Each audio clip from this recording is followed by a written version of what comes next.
खरं तर प्रत्येकाला असं वाटतं की माझे केस लांब असावे किंवा छान असावे, परंतु जेवढे लांब केस असतात ना तेवढी काळजी त्यांची छान अशी घ्यावी लागते. तर तुम्हाला दिसतच असेल की माझे केस एवढे छान आहेत व मोठे आहे, परंतु मीही माझी केसांची छान अशी काळजी रोज घेत असते. तर केस विंचरताना नेहमीही छोट्या कंगव्याचा वापर न करता मोठ्या कंगव्यांचाच वापर करावा. कारण मोठ्या कंगव्यांनी छान असा गुंताही पटकीने निघतो आणि आपले केस तुटतही नाही. तसेच छोट्या कंगव्याचा आपण जर वापर केला तर गुंता काढायला खूप अवघडही जाते आणि केस आपले जास्त प्रमाणात तुटतात. तर त्यामुळे नेहमी मोठ्या कंगव्यांचाच केस विंचरताना वापर करायचा असतो.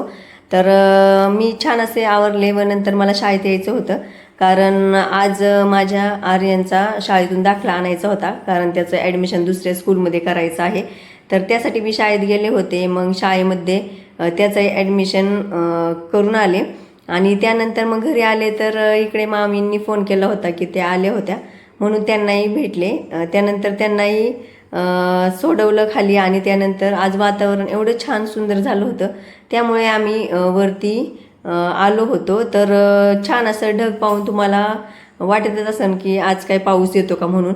तर मला तर खरंच असं वाटलं होतं की आज एवढा पाऊस येईन, कारण आभाळच एवढं गच्च भरलं होतं की पूर्ण काळे काळे ढगच दिसत होते, परंतु वारे पण एवढे सुटले होते की पावसाचा एकही टिपका पडला नाही. तर त्यानंतर घरी आले तर येताना मामींनी छान असं ही दुधाची बॉटल भरून दिली होती. तर तीही मी घेऊन आले आणि मस्त असं दूध तापवण्यासाठी ठेवलं. तर दूध पाहून म्हणलं चला मस्त असा कडक असा चहा बनवावा. तर मस्त असा चहा बनवून घेतला आणि म्हटलं आता चहा बनवलाच आहे तर मस्त अशी त्याच्याबरोबर टोस्ट खावी, म्हणून कधीतरी अशी टोस्ट खायला मलाही आवडते. कारण मला ॲसिडिटीचा त्रास आहे, त्यामुळे मी जास्त बटर टोस्ट वगैरे काही खात नाही. परंतु आज मन एवढं झालं होतं की म्हटलं चला खाऊयाच. तर खायला गेले तर आमच्या शिजुकालाही काहीतरी खायचं असतं.